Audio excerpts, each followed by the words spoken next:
नमस्कार शेतकरी मित्रांनो, शेतकऱ्यांसाठी आनंदाची बातमी म्हणजे कर्जमाफीच्या निकषात होता तो अंशतः बदल आता करण्यात आलेला आहे. सुधारित शासन निर्णय सुद्धा जारी झालेला आहे. तर शेतकरी बांधवांनो, कोणत्या आता नियमामध्ये आंशिक असा बदल करण्यात आलेला आहे आणि काय नवीन सुधारित जो निर्णय आहे तो जारी करण्यात आलेला आहे, हे आता आपण संपूर्ण या व्हिडिओच्या माध्यमातून समजून घेणार आहोत. व्हिडिओ शेवटपर्यंत बघा, व्हिडिओला स्किप करू नका, कारण महत्त्वाची माहिती मिस व्हायला नको. चला तर आपण व्हिडिओला सुरुवात करण्यापूर्वी तुम्हाला एक छोटीशी विनंती आहे. तुम्ही जर चॅनलवर नवीन आला असाल तर चॅनलला एक लाईक, शेअर आणि सबस्क्राईब करायला विसरू नका. चला तर शेतकरी बांधवांनो, बघूया आताची सर्वात महत्त्वाची अशी बातमी.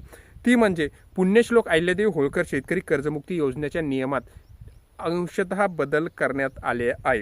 या योजनेअंतर्गत शासन पूरक पत्र सहकार विभागाने जारी सुद्धा करण्यात आलेले आहे. यामुळे महात्मा ज्योतिबा फुले कर्जमुक्तीचा लाभ घेतलेला, म्हणजे 2019 मध्ये कर्जमुक्तीचा लाभ घेतलेल्या शेतकऱ्यांना आताच्या योजनेत 2 लाखापर्यंत कर्जमुक्तीचा लाभ मिळण्यास आता मार्ग हा मोकळा झालेला आहे. नैसर्गिक आपत्तीमुळे आर्थिक संकटात सापडलेला राज्यातील शेतकऱ्यांना दिलासा देण्यासाठी पुण्यश्लोक अहिल्याबाई होळकर शेतकरी कर्जमाफी योजना जारी करण्यात आली होती.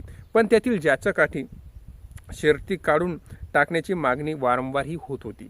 या पार्श्वभूमीवर विधिमंडळाच्या पावसाळी अधिवेशनात मुख्यमंत्री देवेंद्र फडणवीस यांनी शेतकरी कर्जमुक्ती योजनेतील 2 प्रमुख अटी ह्या काढून टाकण्यात आलेल्या आहे. त्यानंतर कर्जमुक्ती योजना 2026च्या निकषात बदल आणि सुधारणा करण्यात आलेला आहे. 14 जुलै रोजी राज्य मंत्रिमंडळाच्या बैठकीत त्याला मान्यता सुद्धा देण्यात आलेली आहे. म्हणजे 2019च्या जर आपण बघितलं, कर्जमाफी योजनेतील सुमारे 13 लाख शेतकऱ्यांना 50,000 रुपयापर्यंतची मर्यादा जी होती ती आता रद्द करण्यात आलेली आहे. त्यांना आता जर आपण बघितलं तर नियमित कर्जफेड मिळणार आहे. तर 2026-27 मधील नियमित परतफेडची अट सुद्धा आता रद्द करण्यात आलेली आहे. 23 लाख शेतकऱ्यांना मिळणारा प्रोत्साहन लाभ मिळण्याचा अजून एक मार्ग हा मोकळा झालेला आहे.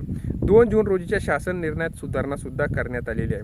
या योजनेचा लाभ देण्यासाठी कर्जमुक्ती, एकवेळ समझोता आणि प्रोत्साहन लाभ असे 3 घटक केलेले आहे. ज्या शेतकऱ्यांना पूर्वीच्या 2019 मधील महात्मा ज्योतिबा फुले कर्जमुक्ती योजनेचा लाभ मिळालेला आहे, अशा शेतकऱ्यांना 1 एप्रिल 2019 ते 31 मार्च 2025 पर्यंत उचल केलेल्या अल्पभूधारक पीक कर्ज व पीक कर्जाचे केलेले पुनर्गठन थकीत हप्त्याची 30 सप्टेंबर 2025 अखेर थकीत असलेल्या 31 मार्च 2026 पर्यंत परतफेड न झालेला एक किंवा अनेक बँकांकडील सर्व कर्ज खात्यातील एकत्रित रकमेची मुद्दल व व्याजासहित 2 लाख अधिकतम मर्यादेपर्यंत कर्जमुक्तीचा लाभ सुद्धा देण्यात येणार असल्याची माहिती समोर येत आहे, असे सहकार विभागाने सुद्धा स्पष्ट केलेले आहे. तसेच एकवेळ समझोता योजनेअंतर्गत 50,000वरील संपूर्ण थकबाकी भरण्याची अट वगळण्यात आलेली आहे.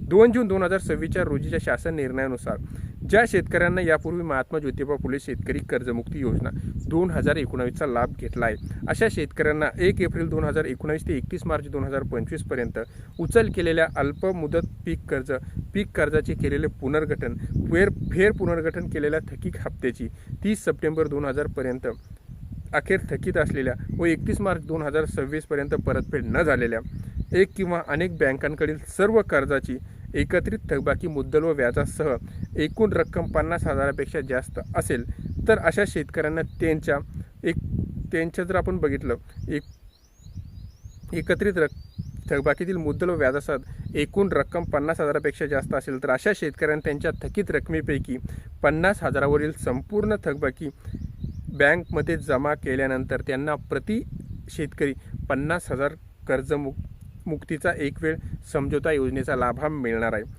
या योजनेअंतर्गत शेतकऱ्यांच्या हिश्श्याच्या 50,000वरील रकमेची बँकमध्ये जमा करण्यासाठी 31 मार्च 2027 पर्यंत मुदत देण्यात आली होती. ही सुद्धा आता अट वगळण्यात आलेली आहे. 2026-27 मधील जर आपण बघितलं, पीक कर्ज परतफेडाची अट सुद्धा वगळण्यात आलेली आहे. म्हणजे प्रोत्साहन अनुदान जर आपण बघितलं 2026-27 या आर्थिक वर्षात अल्पमुदत पीक कर्ज घेतलेले असल्यास अशा कर्जाची विहित मुदतीत परतफेड करण्याची अटही राज्य सरकारने वगळण्यात आलेली होती. ही होती शेतकरी बांधवांनो संपूर्ण माहिती. आता सरकारने शेतकऱ्यांसाठी आनंदाच्या बातम्या दिलेल्या आहेत. जर माहिती कशी वाटली नक्की कळवा आणि माहिती आवडल्यास चॅनलला लाईक, शेअर आणि सबस्क्राईब करायला विसरू नका. धन्यवाद.